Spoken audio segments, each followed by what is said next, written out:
चलते फिरते उठते बैठते जो 5 ज्ञानेंद्रियां हैं, मन उनको लेकर के भोगों की कल्पना करता रहता है। अगर ऐसा लग जाए, ऐसी मशीन लग जाए, ये दुकान बढ़ जाए, ये ऐसा हो जाए तो इसमें ज़्यादा संपत्ति आएगी, ज़्यादा संपत्ति आएगी, फिर इसकी फैक्ट्री खोल लेंगे, फिर ऐसा कर लेंगे, ये कल्पना। परसों हमने समोसा चटनी पाया था, अगर आज बने तो फिर बहुत स्वाद था, वैसे ही बनाओ। तृष्णा। अगर प्रभु की प्राप्ति की बात हो तो कहीं कोई भी किसी तरह की समस्या तुम्हें परास्त नहीं कर सकती।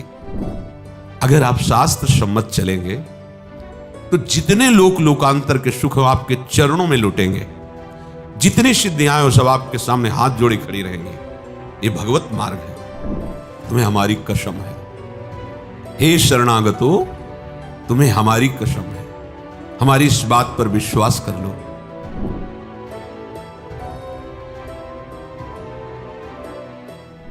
कल्पना।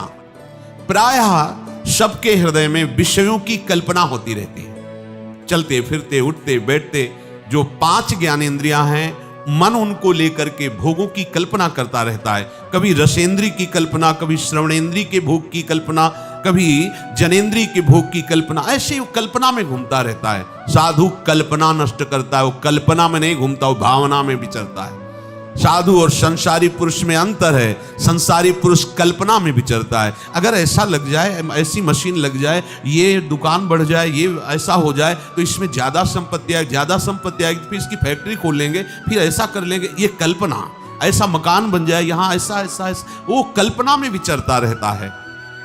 साधु भावना में विचरता है, कल्पना में नहीं। कल्पना होती है मायाकृत सृष्टि की, और भावना होती है शास्त्र सम्मानित जो सिद्धांत है उसके अनुसार आराध्य देव की। साधु भावोत्सवेन भजताम रस काम धेनुम। साधु भावना करता है, कल्पना नहीं करता। साधु कल्पना को मिटा देता है। देखो, कभी कल्पना तो नहीं होती तुम्हारे हृदय में, भावना होती कि कल्पना। यदि कल्पना तो अभी हृदय संसारिक है, मिटाओ उस कल्पना को भावना के द्वारा। भावोत्सवेन भजताम।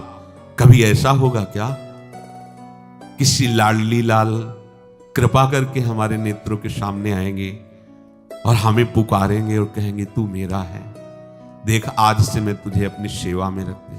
कभी ऐसा होगा? कभी श्री जी अपने गले की माला प्रसादी हमें दे, कभी श्री जी अपना पाया हुआ पान प्रसाद हमें दे। क्या कभी लाडली जी के गोरे चरणों को अपनी गोद में लेकर के धीरे धीरे उनमें भावर की रचना, क्या ऐसा सौभाग्य होगा? कभी ऐसा सौभाग्य होगा? मैं प्रीतम को प्यारी जी से मिलाने के लिए उत्साह युक्त करके जा रही हूँ सेवा सामग्री पास है। क्या कभी ऐसा होगा? वृंदावन में हम प्रेम उन्मत्त होकर, शरीर की कोई शुद्ध नहीं, लाडली लाल के प्रेम में विवश होकर, क्या कभी ऐसा होगा? यह है भावना। जो आराध्य देव के प्रति प्रतिपल ऐसा चिंतन हो उसे कहते भावना में। और वही भावना सिद्ध हो जाती है तो क्या सब हट जाता है, वो देखता है यही कर रहा है, वैसे ही सब प्रतिपल सेवा में मगन है। साधु कल्पना मिटाता है। अब आपको देखना है इनमें से कि आप क्या हो, खुद अपने हृदय में देखो, तभी कहते श्रवणेंद्री को मजबूत करो। जब आप अपने हृदय को देखोगे कि सारे दोस्त तो हम में ही हैं, तो अभिमान नहीं रह जाएगा। उस अभिमान का गलित होना सारे सद्गुणों को प्रकाशित करना है। दैवी संपदा का बुलावा है, और अभिमान आ गया तो आई हुई दैवी संपदा भी अंतर ध्यान हो जाती है, आसुरी संपदा आ जाती है। साधु एक ही चीज मिटाता है, चाह। अगर चाह बनी हुई कुछ भी प्रभु के सिवा, तो ये साधुता का कलंक है। कोई भी चाह नहीं। चाह मिटी, चिंता मिटी, मनुआ बेपरवाह। जाही न चाही कबहु कछु न चाही। ये हमारी सिद्धि है, परमार्थ के पथिक की ये सिद्धि है, न चाही। और यहां गुरु न चाही, सिद्धांत न चाही, प्रभु न चाही, पर यह चाही। कैसे कैसे परमार्थ के पति को, चाहे कोई भी हो, शास्त्र प्रमाणित तुम्हारा हृदय होना चाहिए। नहीं तो बनाओ, आए हो परमार्थ मार्ग में।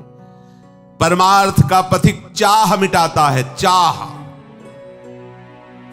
अगर कोई भी चाह प्रभु के सिवा है, परमार्थ के पथिक को आगे नहीं बढ़ने देगी। मान लीजिए बात। तृष्णा। भोगे हुए विषय को पुनः भोगने की इच्छा का नाम तृष्णा है, वो चाहे किसी भी इंद्रिय का विषय हो। परसों हमने समोसा चटनी पाया था, अगर आज बने तो फिर बहुत स्वाद था, वैसे ही बनाओ।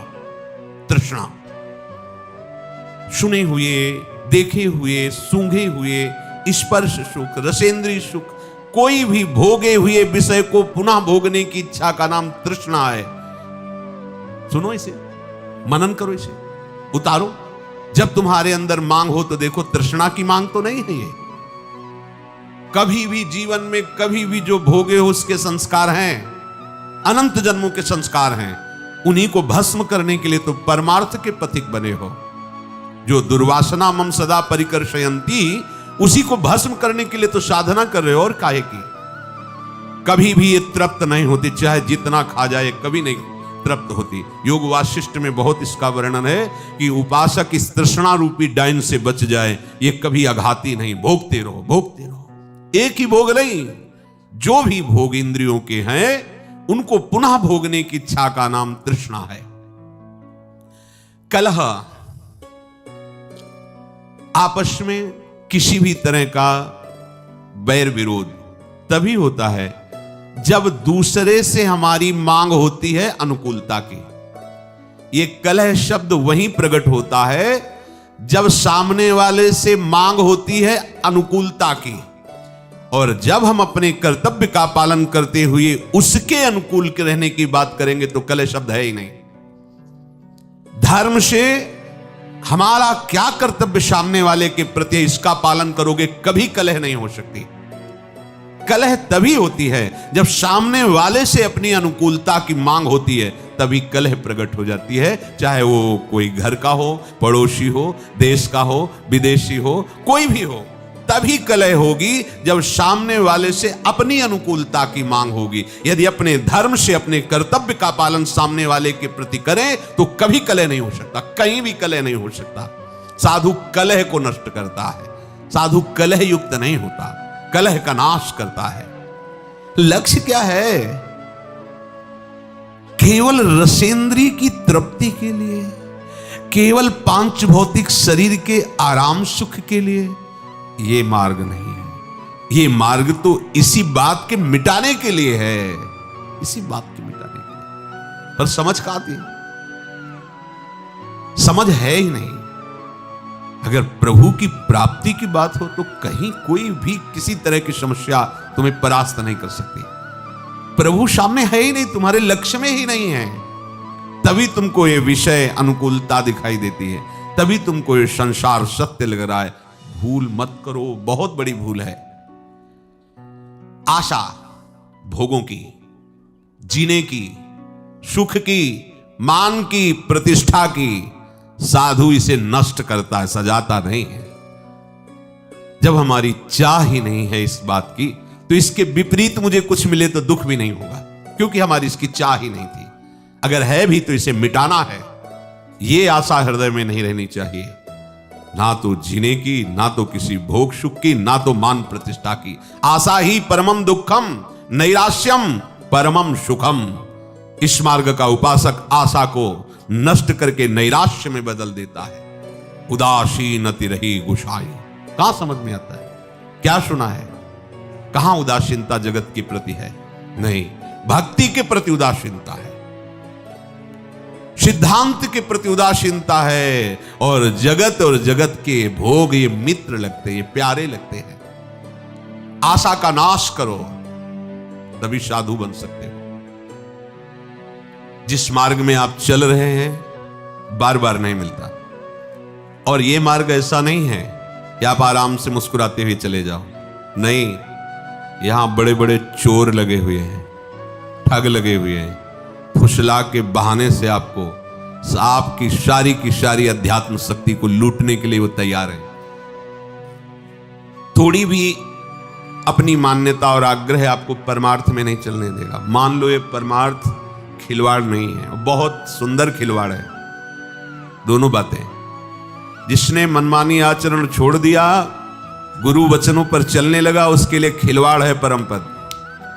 और जो मनमानी चलता है वो कभी भी इस पर्वत को लांघ नहीं सकता। नाना प्रकार की वासनाओं का इतना बड़ा पर्वत है, आप लांग ते दुर्गम शैल विशाला नहीं पार कर सकते। और यदि कृपा पात्र बन गए तो मूकम करोति वाचालम पंगुम लंग हते गिरिम, पंगुम लंग हते गिरिम, पैर भी ठीक नहीं फिर भी पार चढ़ जाओगे। यत कृपा तब हम बंदे परमानंद माधवम, वो माधव की कृपा का जो आश्रय ले लेता है, सब बात। कृपा पात्र वही होता है जो अपना आग्रह दुराग्रह नहीं रखता, केवल शास्त्र सम्मत मार्ग का अनुसरण करता है। शास्त्र क्या कहते हैं ये हमारी समझ ठीक नहीं बैठती, तो गुरुदेव क्या कहते हैं ये बात हमें समझनी होगी। हमारी श्रवणेंद्र ही कमजोर है, 5-5 वर्ष से सत्संग सुन रहे, कोई फर्क ही नहीं पड़ रहा। क्यों? क्योंकि लक्ष्य ही नहीं है भगवत प्राप्ति। अगर भगवत प्राप्ति लक्ष्य है तो कभी कभी वही आराध्य देव गुरुदेव प्रतिकूलता का स्वांग रचते हैं, तो उस उपासक के हृदय का लक्ष्य जो है वो उसके हृदय में छा जाता है और निर्णय निकलता है कि अब मेरा अस्तित्व क्या है। ये चाहे प्रशंसा करे, माला पहनावे या अपमान करे, निंदा करे, अब मैं बचा ही नहीं, ये अपनी ही प्रशंसा कर रहे, अपनी ही इनका खेल है। अब मेरा अस्तित्व क्या है? मैं ये है।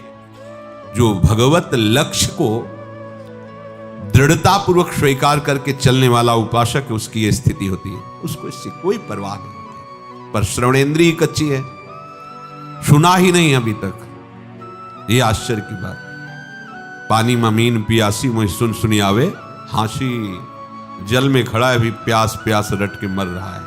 अरे थोड़ा ग्रीवा झुका देख जल में खड़ा है, थोड़ा अहंकार नीचा कर, अहंकार मिटा देख अमृत समुद्र वृंदावन धाम में बैठा हुआ है। अब कौन सा तुझे सुख चाहिए? पर जब तक अहंकार है, वृंदावनी इह विधि बसे तज के सब अभिमान, केवल अभिमान शब्द नहीं लिखा, सब विद्या रूप महत्व गुण धन जोबन अभिमान, सठ कंटक देखे जहां रहे नो भक्ति निदान। आए किस लिए हो? भगवत प्राप्ति के लिए। अगर नहीं तो समय नष्ट मत करो, एक मार्ग चयन करो, या तो प्रवृत्ति मार्ग या तो निवृत्ति मार्ग। निवृत्ति मार्ग तुम्हें अगर केवल इसलिए लग रहा है कि खान पान विश्राम और सुविधा, तो भूल मत करना, बहुत ही आपको भ्रम में फंसना पड़ेगा। मेहनत करो, अन्य जीवों को सुख पहुंचाने की चेष्टा करो, नाम जप करो, स्वयं खाओ, दूसरों को खवाओ, प्रवृत्ति मार्ग। और घोर शासन युक्त रखकर अपनी इंद्रियों को अपने आराध्य देव के अनुकूल आचरण करते हुए पूरा जीवन व्यतीत कर दो, निवृत्ति मार्ग। बीच में मत रहो। सेवक जी उनको मजरेडो कहते हैं, मजरेडो, ऐसे न वैसे रहे मजरेडो। ये बीच के लोग हैं, ये ना घर के होते हैं ना घाट के होते हैं, इसलिए बहुत सावधान। हर उपासक अपने लक्ष्य को प्रतिपल सामने रखे। जो लक्ष्य को सामने रखता है उसकी कोई शर्त नहीं होती, वो बिना शर्त का बिका हुआ होता है। ये जितने शर्त वाले हैं ये सब अपने मन में बिके हुए हैं, ये मन के अधीन है, ना गुरु के ना शास्त्र के। बहुत सावधान। अगर आप शास्त्र सम्मत चलेंगे तो जितने लोकांतर के सुख आपके चरणों में लुटेंगे, जितनी सिद्धियां हो सब आपके सामने हाथ जोड़े खड़ी रहेंगी। ये भगवत मार्ग है। इसके लिए थोड़ी आपको भगवत मार्ग का प्रयोग करना है, ये तो बाधा रूप से आपको घेर लेंगी। इसके लिए हमें आराधना थोड़ी करनी है, ये हमारा लक्ष्य थोड़ी है। सही पूछो तो लक्ष्य को ढकने के लिए आपको घेर लेंगी। और आप प्रभु के दास हैं, अनंत ऐश्वर्यशाली प्रभु आपके स्वामी हैं, तो मृत्यु लोक का ऐश्वर्य क्या चीज है? अरे ब्रह्मा का भी परमेष्ठी पद बहुत हल्का लगता है। जो हरिदास है ब्रह्मा का भी पद बहुत हल्का लगता है।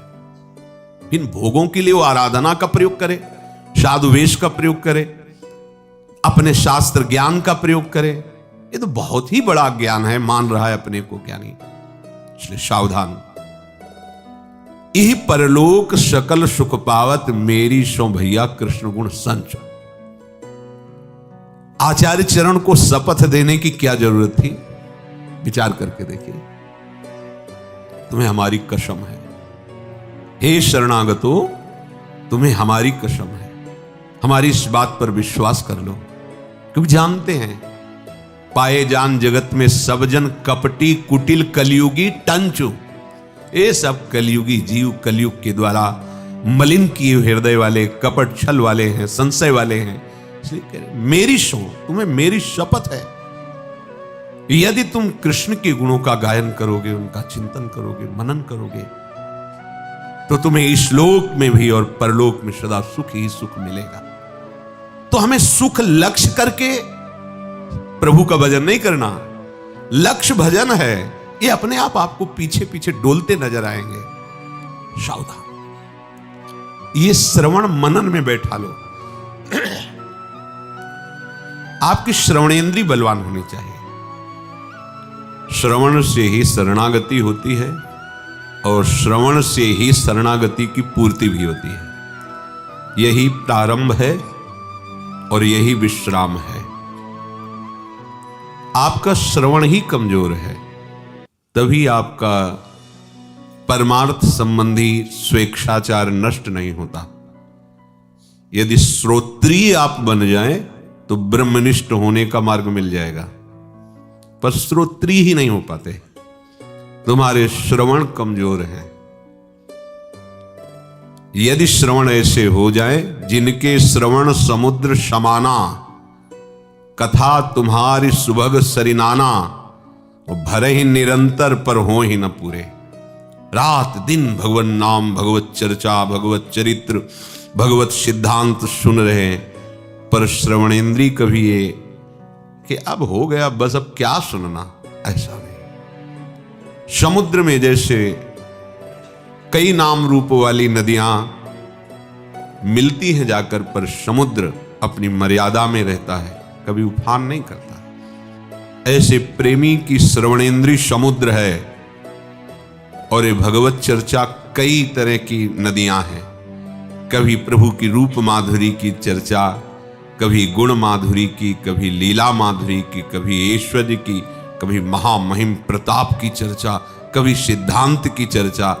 ये विविध प्रकार की नदियां श्रवणेंद्री रूपी समुद्र में जाती हैं, पर उपासक को ऐसा नहीं होता कि ये बात तो बहुत बार सुन लिया, अब क्या, वो उपासक ही नहीं है। यदि आप सत्संग श्रवण करते हैं तो मुझे लगता है कि अपनी दिनचर्या से अलग कोई स्वाध्याय करने की जरूरत ही नहीं है। जैसे गाय खाती है घास और भूष, पर वो परिवर्तित करके महामहिम दुग्ध के रूप में तुम्हें देती है, ऐसे बड़ी कठिन तपस्या, बड़ी साधनाएं करके महापुरुषों ने शास्त्र का अनुभव किया और वो अमृतमय दुग्ध तुम्हें श्रवणेंद्री से पान करा रहे हैं। तुम्हें अब घास खाने की जरूरत नहीं है, भूस बटोरने की जरूरत नहीं है, तुम्हें तो दूध और घी मिल रहा है, खाओ और स्वस्थ हो जाओ, स्वस्थ अपने स्वरूप में स्थित हो जाओ। जो शब्द सुने उसे अपने में देखें कि है कि नहीं है। अगर अपने में नहीं है तो उदास होकर उसे धारण करने के लिए तत्पर हो जाना चाहिए। यही उपासक का लक्षण है। अगर मनमानी आचरण, तो हमें लगता है कि उसका लक्ष्य ही नहीं बना भगवत प्राप्ति। नहीं, ऐसा कैसे हो सकता है? कोई भगवत प्राप्ति का लक्ष्य बना के फिर शास्त्र और सद्गुरुदेव के विरुद्ध आचरण कैसे कर सकता है? कर ही नहीं सकता। उसका हृदय भयभीत हो जाएगा, उसको भारी अशांति हो जाएगी कि जीवन है किस लिए मेरा। पर जिन्होंने लक्ष्य बनाया है विषय, शरीर सुख आराम, और वेश बनाया है उस सुख और आराम के लिए, वो कभी शास्त्र सम्मत मार्ग में चल ही नहीं सकते।